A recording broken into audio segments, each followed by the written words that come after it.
પાટણમાં આવેલું સિદ્ધપુર ગામ કે જ્યાં સૌથી પહેલા આપણા બ્રાહ્મણો આવ્યા હતા. ગુજરાતમાં દરેક ગામમાં, દરેક ગામડામાં, દરેક જગ્યાએ બ્રાહ્મણ છે, પણ મૂળભૂત બ્રાહ્મણ સિદ્ધપુરમાં આવ્યા હતા. સિદ્ધરાજ જયસિંહ માટે, સિદ્ધપુરના રાજા. વર્ષો પહેલા સિદ્ધરાજ જયસિંહે આ સિદ્ધપુરમાં રુદ્રમાળ બનાવ્યો. એના હવન માટે આખા ભારત દેશમાંથી બ્રાહ્મણો બોલાવ્યા. હવન ઘણો લાંબો ચાલ્યો, ઘણો લાંબો. પછી હવનની પૂર્ણાહુતિ થઈ ત્યારે બધાય બ્રાહ્મણો બોલ્યા કે મહારાજ સિદ્ધરાજસિંહજી, આટલા દિવસ, આટલા મહિના અમે તમારું ભોજન ગ્રહણ કર્યું છે, તમારી વસ્તુઓ વાપરી છે, એ અમારા ઉપર ઉપકાર છે, એટલે હવે અમે આ ભૂમિ ન મૂકી શકીએ. ત્યારે સિદ્ધરાજ જયસિંહે કીધું કે આ સિદ્ધપુર આખું જે છે એ તમારું છે, તમે રહ્યો સિદ્ધપુરમાં. બધાય બ્રાહ્મણો અલગ અલગ જગ્યા ગોઈતી અને એ ગામમાં ગયા. જે ગામમાં ગયા એ ગામમાં કુળદેવીના મંદિર બન્યા. જે દરેક બ્રાહ્મણોના કુળદેવી છે તે સિદ્ધપુર પંથકમાં જ છે.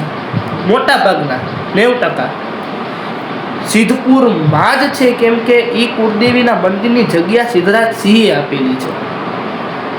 હા, પુસ્તકોમાં જોજો, આપણી જૂની પુસ્તકોમાં કે સિદ્ધરાજ જયસિંહ પાસે એ બધા બ્રાહ્મણો ગયા હતા કે અમે આ ગામમાં રહેવા ગયા, હવે આ ગામમાં અમારા કુળદેવીનું મંદિર બનાવવું છે. એટલે સિદ્ધરાજ જયસિંહે બધાને જગ્યા આપી મંદિર બનાવવા માટે. એટલે જે ગામમાં એ બ્રાહ્મણો રહ્યા તે ગામમાં તે કુળદેવીના મંદિર બન્યા. અને ત્યારથી એ બ્રાહ્મણો કહેવાના દવે, શુક્લ, પંડ્યા, ભટ્ટ, ગમે તેટલી અટકવું છે આપણી, પણ એ મૂળભૂત આપણા ગામમાં જે ગામમાં કુળદેવી છે સિદ્ધપુરથી એ બ્રાહ્મણો એ જ ગામમાં ગયા, ત્યાં એ વૈસા અને ત્યાં કુળદેવીનું મંદિર બનાવ્યું અને ત્યાંથી આખા ગુજરાતમાં આવ્યા. એટલે એ બાજુ જેટલા પણ કુળદેવીઓના મોટા ભાગના મંદિરો છે તે જગ્યા લીધેલી નથી, સિદ્ધરાજ જયસિંહે આપેલી છે. આ બધા બ્રાહ્મણોની અરજી થકી વિચારવા જેવી બાબત છે કે આપણા બ્રાહ્મણો માટે સિદ્ધરાજ જયસિંહને કેટલું માન હશે. એ જમાનામાં બ્રાહ્મણ કહેતા એ સર્વસ્વ હતું. બ્રાહ્મણ રાજાને એમ કહી દે આ વસ્તુ કરવાની છે એટલે એ રાજા બીજી વાર પૂછતો નહીં. એટલું એ સમયમાં બ્રાહ્મણનું માન હતું. ને એ માન થકી જ સિદ્ધરાજસિંહ જયસિંહે આ બધી જગ્યાઓ આપી છે. આપણું ગોત્રાવલી છે, ગોત્રાવલી નામની પુસ્તક આવે છે, એમાં બધું સવિસ્તાર લખ્યું છે. શું થયું, શું નહીં, કયા ગોત્રના કુળદેવી કઈ જગ્યાએ વસેલા છે, દરેક વસ્તુ ગોત્રાવલીમાં આપી છે. પણ એઝ ધ બ્રાહ્મણ આપણને આ વસ્તુની નોલેજ હોવી જોઈએ, દરેક બ્રાહ્મણને હોવી જોઈએ. આખા ગુજરાતમાં રહેતા દરેક બ્રાહ્મણને હોવી જોઈએ. પછી 8 વર્ષનું બાળક હોય તોય એને હોવી જોઈએ, કેમ કે આપણે ગુજરાતમાં આવ્યા સિદ્ધથી તો કે સિદ્ધપુરથી. આપણા ભલે મૂળ વતન અલગ અલગ હશે પણ મેઇન પોઈન્ટ સિદ્ધપુર છે, એ કોઈ દિવસ ન ભૂલવું જોઈએ.